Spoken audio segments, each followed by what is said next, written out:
Michael Carter had always taken pride in steering Skywings Airlines with a visionary mindset and an unwavering commitment to excellence.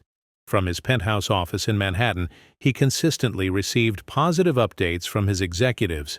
Profit. Margins were rising, passenger numbers remained stable, and customer satisfaction rates were high. His airline stood as a leader in the industry, synonymous with reliability. So, why was social media awash with complaints? Why were passengers portraying his airline as a nightmare, riddled with delays, inconsistent service, and exhausted crews? More pressing was the growing buzz from insiders about overworked employees, hazardous schedules, and declining morale. Something was amiss. He knew polished reports and rehearsed boardroom presentations wouldn't reveal the truth.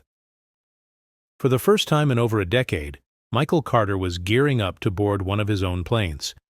Not as the CEO, though. He would step aboard as David Miller, an ordinary businessman clad in inexpensive jeans, a hoodie, and a fake beard. LAX terminal awaited. What a rude awakening it was. The Skywings first-class lounge at Los Angeles International Airport was far from his expectations. The leather seats showed signs of wear, the self-service coffee machine was malfunctioning, and the attendants behind the desk resembled people on the verge of quitting. Approaching the counter, he anticipated the elite VIP treatment he envisioned for his airline's most esteemed customers. "Excuse me," he said, maintaining a neutral tone. "Do you have an update on the flight to Chicago?" The woman at the counter hardly acknowledged him. "Delayed another 45 minutes," she replied. Michael felt a frown creep across his face. "Is there a specific reason?" "Not really sure. Maybe crew availability?" Her indifferent tone made his blood boil. If he were in his role as CEO, she'd be gone, just like that. Instead, he nodded. "All right, thanks." But she had already redirected her attention. "What on earth is happening to my airline?" As boarding began, the reality hit him. When first-class boarding was finally announced. Relief washed over him, but lasted a mere 10 seconds. The jet bridge overflowed with economy passengers despite priority boarding. Shoving and sighing filled the air as people blocked the way. An older woman with a cane struggled to get through while a young man in a Skywings uniform, one of his employees, stood idly by, glued to his phone. Michael gritted his teeth. This was intolerable. Finally, stepping onto the aircraft, he hoped for some welcoming warmth from the flight crew. Instead, he was met with weary expressions and forced smiles. "Welcome aboard," a flight attendant said with barely a glance in his direction. Michael caught her name, Lisa Carter. No relation, obviously. She turned away before he could even respond. As he settled into seat 2A, he barely had time to breathe before another issue caught his attention. Michael settled into his first-class seat, only to be confronted with a less than pristine environment, crumbs scattered around him, and a used napkin still crammed in the tray table. The windows were smeared with fingerprints, a stark reminder of neglect. He released a slow breath, pondering the state of economy class if this was the premium experience. Across the aisle, a man jabbed the call button with increasing urgency. A minute passed, then 2, with no response. Eventually, Lisa appeared but merely leaned over to deactivate the button without a word, her gaze elsewhere. Stunned, Michael processed the dismal reality of the flight's customer service. As the plane prepared for takeoff, his irritation morphed into something deeper. A sense of disbelief gripped him, which only intensified when he overheard the hushed tones of Lisa and another flight attendant, Sarah Mitchell, seated just behind him. Although he tried not to listen, his ears perked when he caught his own name. Sarah's disdain was palpable. "The CEO of this airline? What a joke. He sits in his glass tower, raking in profits while we toil endlessly." Lisa's response was a sharp laugh. "Does he even know what we endure? Absolutely not." Michael's stomach twisted as Sarah continued. "Did you hear what happened to Emily?" Lisa's heavy sigh echoed the weight of their shared concern. "I can't believe it either." Michael gripped the armrest tightly, a sense of dread washing over him. Sarah lowered her voice further. They're sweeping it under the rug. Do you have any idea how many double shifts she worked? She was on her last legs, Lisa, and when she collapsed, did they care? Not a bit. They buried it like they always do. Michael felt a chill as her words sank in. Who was Emily? Why was this conversation happening within earshot? Lisa shook her head in disbelief. And the sad part? Nothing will change. As long as the money flows, they'll turn a blind eye. Sarah scoffed aloud. I'd love to see that jerk CEO on one of our flights just once. Let's see how he feels about his precious airline then. Lisa's laughter cut through Michael like a blade. In an instant he felt the weight of their disdain, not directed at a faceless executive, but at him, personally. And someone had paid the ultimate price for it. A cover-up. His throat felt parched with the realization. The urge to confront them surged within him, to demand answers, but he knew better than to act impulsively. So he remained still, heart racing, ears blazing, as his team eviscerated his character. He had come in search of clarity, only to stumble upon a harsh truth he never anticipated. Everything was about to shift. The plane landed at Chicago O'Hare International Airport, yet Michael Carter barely registered it. His thoughts were in overdrive. His own team had just revealed something devastating, a cover-up, a death. Exhaustion so intense that it claimed one of their own, and he had been oblivious. For years he had placed his trust in his executives to oversee operations and safeguard his people. Now, as he sank deeper into the stained first-class seat, the harsh reality hit him. They had let him down, or worse, he had let them down. As the plane taxied to the gate, he fought to keep his composure. There was no use in reacting just yet. He needed more information first, but once that seatbelt sign flickered off, the pretense was over. This was it. Michael stood up, peeling off his fake beard and slipping his glasses into his pocket. He turned his attention to Lisa Carter and Sarah Mitchell, who were busy collecting their belongings by the galley. They didn't notice him at first until he spoke. "Lisa? Sarah?" They froze, Lisa blinking in confusion. "Do I know you?" Michael held their gaze. Slowly, deliberately, he reached into his jacket and revealed his real ID. The one, bearing his true name. No words were necessary. As soon as Lisa saw it, the color drained from her face. Sarah covered her mouth in shock. Passengers continued to leave the plane, but the atmosphere in first class had shifted dramatically. A heavy silence filled the space. Lisa stuttered, "And Mr. Carter? I know." His voice was sharp, cutting, through the tension. "Don't apologize. I want you to tell me everything, right now." Sarah looked horrified. "Sir, I didn't mean—" "You meant every word." His tone was icy. "That's why I'm listening." Lisa averted her gaze, her hand shaking. Michael stepped closer. Who was Emily? The response was immediate. Lisa winced. Sarah turned away, her body language screaming fear. Michael's heart raced. "I heard what you said." Emily collapsed from exhaustion, didn't she? And someone covered it up. Sarah swallowed hard. "Sir, we weren't supposed to talk about it." Michael's voice dropped dangerously low. "Who told you that?" Neither of them replied. Michael let out a slow breath. His patience was thinning. "Fine. If you won't tell me, I'll find out on my own." He turned and made his way to the cockpit. The moment of confrontation. The captain and first officer were still in their seats, wrapping up post-flight procedures. Captain Daniel Rhodes, a man in his late 50s with graying hair, looked up, managing a polite but weary expression. "Sir, when were you going to inform me that one of my flight attendants has passed away?" The cockpit fell into an uneasy silence. The first officer glanced away. Rhodes stiffened. "Mr. Carter, I believe it would be best if we discussed this privately." Michael's nostrils flared. "Why?" "Because it's bad for PR, Rhodes. Because this isn't just about you." Michael narrowed his eyes. Then tell me who it's about. Rhodes hesitated before finally speaking. Legal advised us not to discuss it. Michael felt a tight knot form in his chest. Legal? She collapsed after a flight from Dallas to Boston. Rhodes continued, his voice low and weary. She had been scheduled for back-to-back shifts for nearly 48 hours. She was exhausted.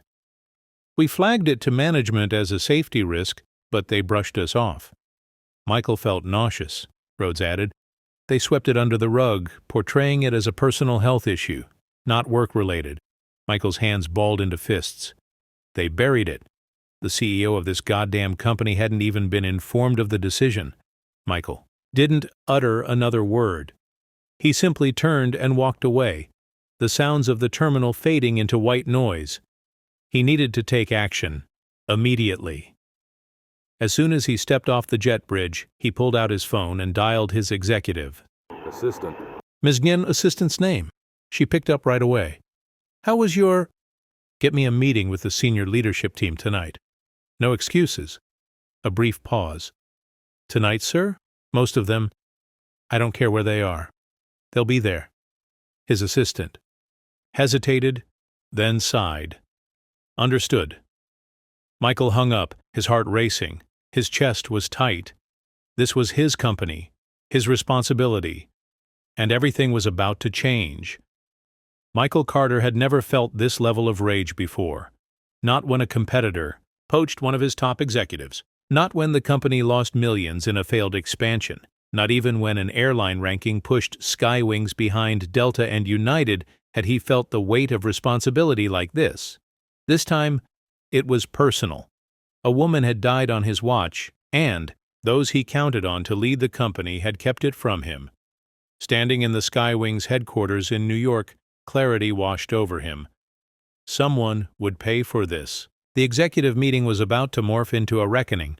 The boardroom was sleek, modern, and soundproof, more suited for sealing multi-million-dollar deals than grappling with a tragic loss. Yet tonight it would serve as a battleground. Michael took his place at the head of the long glass table, arms crossed and his gaze steely. His top executives sat across from him, the very individuals he had entrusted with steering Skywings. Richard Holloway, the COO, was visibly sweating. Daniel Shaw, the legal chief, fidgeted with his tie, silent as a statue. Melissa Vaughn, the HR director, sat stiffly, her expression betraying nothing. Michael allowed the silence to linger, let them feel the tension. Then he broke the quiet. Emily Rogers. No one dared move. She had worked herself to death on a Skywings flight, and instead of confronting the issue, you chose to bury it. Michael noticed Richard's jaw twitch. Michael, I don't...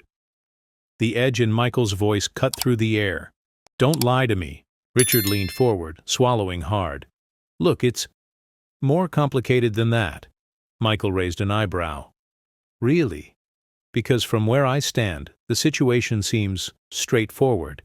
She was overworked, she collapsed, and instead of taking responsibility, we swept it under the rug. Finally, Melissa chimed in.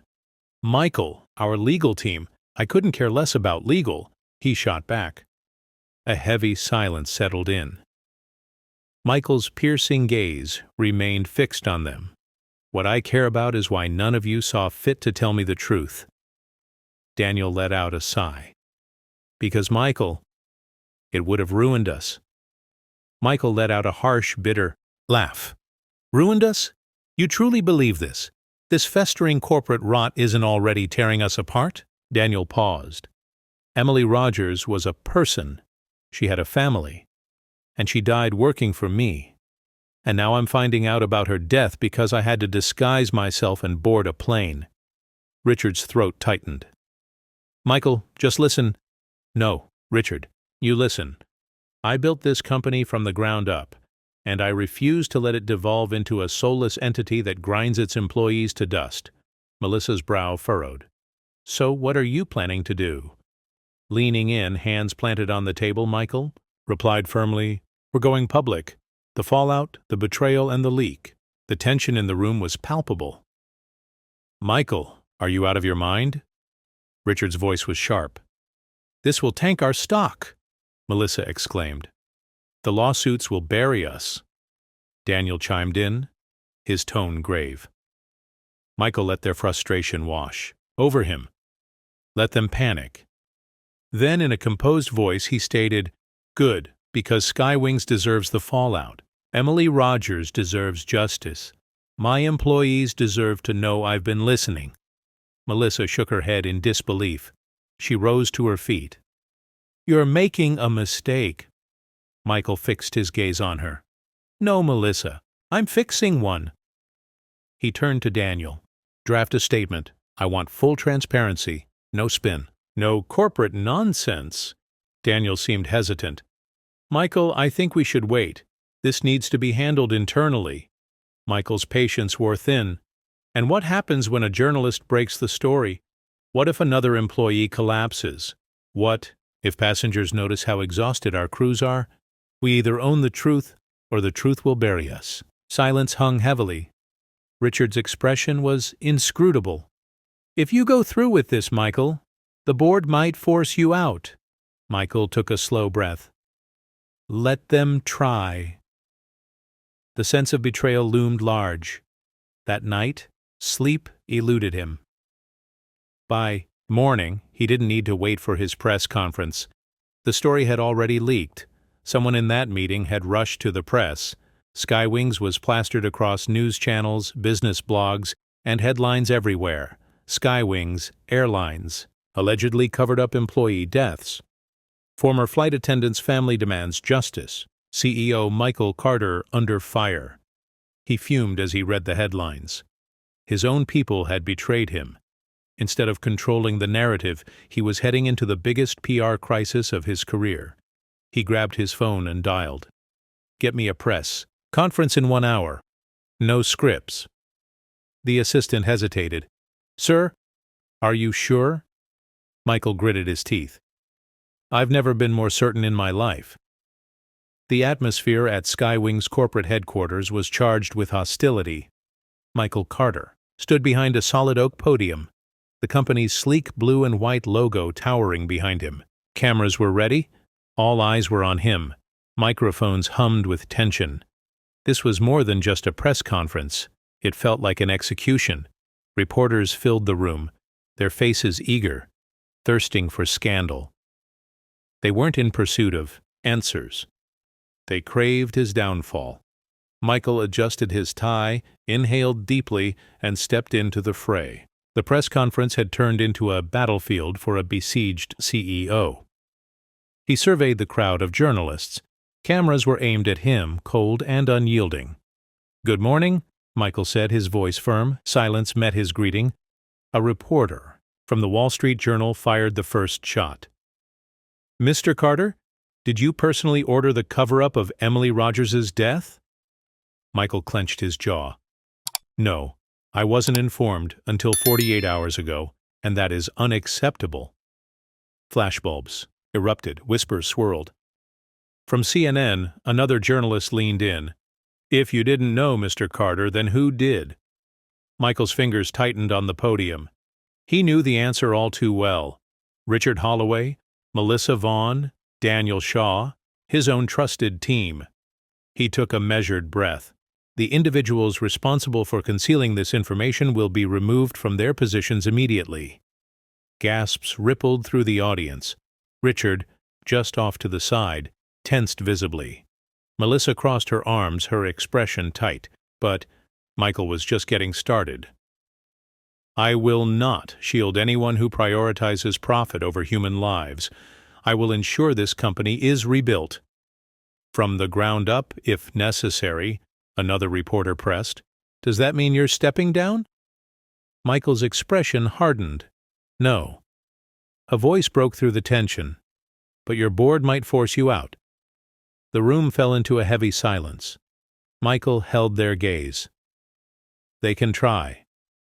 The cameras clicked incessantly, capturing the moment. Michael had just declared war. After the storm, as Michael stepped off the stage, adrenaline surged through him. Richard was already there, waiting. "What was that?" Richard snapped, his face flushed with anger. Michael kept his eyes straight ahead. That was leadership. Melissa joined them, her tone frosty. You just threw the entire executive team under the bus. No, Melissa. You put yourselves in that position when you chose to hide the truth. Richard stepped closer, lowering his voice. Michael, you need to understand. The board is not pleased. They think you're... Michael's patience finally broke. I couldn't care less what the board thinks, Richard sneered. You should, because they're calling an emergency vote tonight. Michael felt a chill run through him. A vote? Melissa had a knowing smirk. To oust you as CEO. Silence enveloped the room. Michael's heart raced in his chest. Richard crossed his arms, a challenging look on his face. You really believe you can withstand this? Michael met their gazes, an unexpected smile spreading across his lips. Just watch me. The plan was set. Michael was ready to fight back. He stormed into his office, slammed the door, and swiftly dialed a number. Sarah Mitchell, the flight attendant who had unknowingly revealed everything. She answered on the second ring. Mr. Carter, I need you and Lisa in New York. Tonight. Sir, why? She replied, sounding confused. Because if the board wants to bring me down, I'll make sure they hear from the people who truly matter. The boardroom at Skywing's headquarters felt charged with tension. Michael Carter sat at the head of the long glass table, his expression inscrutable. Opposite him were 10 board members, their faces a mix of anxiety and anticipation. And at the center of it all sat Richard Holloway. Michael had anticipated this for years. Richard had always desired more power. Now he was taking his shot, leading a rebellion against him. Richard steepled his fingers. Michael, let's get straight to the point. Michael leaned back, unyielding. By all means. Richard cleared his throat, clearly relishing the moment. The company is in crisis. Public trust is eroding. Stock values are shaky. And after your reckless press conference, the board has serious doubts about your leadership. Michael remained silent, letting Richard enjoy his moment. We are calling for a vote immediately. A heavy silence settled over the room. Michael scanned the faces around him. Some board members averted their eyes, while others watched intently, eager for a crack in his resolve. Michael let out a breath, shaking his head. You think this is all about stocks and public relations? Richard grinned. Isn't it? Michael leaned in, his voice steady. No, Richard. It's about leadership. Just then, the boardroom doors swung open. All eyes turned as Sarah, Mitchell, and Lisa Carter walked in. A low murmur spread through the crowd. Richard frowned, perplexed. What's going on? Michael stood firm. This is what leadership looks like. With a lump in her throat, Sarah faced the board. She took a deep breath before speaking. I used to love my job, but Skywings took everything from me. From all of us, Lisa chimed in. We worked until we couldn't anymore. And when Emily Rogers literally collapsed, this company acted as if she had never existed. The room fell silent. Sarah locked eyes with Richard. You really think the company is in crisis because of a bad press conference? No, it's in crisis because of you. Richard's jaw tightened at her words. Michael let their weight linger in the air. He glanced at the board members. So who do you truly want leading this company? Let's vote. Richard's voice was strained. Time to vote. They went one by one. Remove, remove, stay, remove. Michael's heart raced. Stay, stay, remove, 4-3. The next board member hesitated, then said softly, stay, 4-4. Just 2 votes remaining. The next member exhaled deeply. Stay, 4-5. Michael felt a tightness in his chest. The final vote lingered. A heavy pause. Then Michael stays. A turning point. Michael released a breath he hadn't realized he was holding. Richard's expression darkened as he turned to him, voice steady. Richard, you're fired. Richard opened his mouth, but no words came out. Michael didn't wait for a response. He faced Melissa. "It's time to clean house. I want a comprehensive audit of labor conditions. Every unethical executive needs to go." Melissa nodded, looking stunned. Michael turned back to Sarah and Lisa. "And I want you to lead our employee relations division." Lisa blinked in surprise. "Us?" Michael nodded. "You stood up when no one else would. That's what leadership truly embodies." A spark lit in Sarah's eyes, igniting a feeling she thought had vanished long ago: hope. Fast forward a year, and Skywing's Airlines had transformed dramatically. Working conditions had improved, and schedules were now safer than ever. Employees felt heard and valued. Passengers could sense the change, and it reverberated throughout the industry. Michael Carter had faced the brink of losing everything but emerged stronger, having rebuilt what mattered most. As he stepped onto a Skywings flight as a passenger this time, a warm, familiar voice welcomed him. "Welcome aboard, Mr. Carter." He glanced up to see Sarah and Lisa, now stepping into leadership roles. A smile broke across Michael's face. For the first time in years, he felt a sense of pride in the airline he had once built. And this time, he'd be there to watch it soar.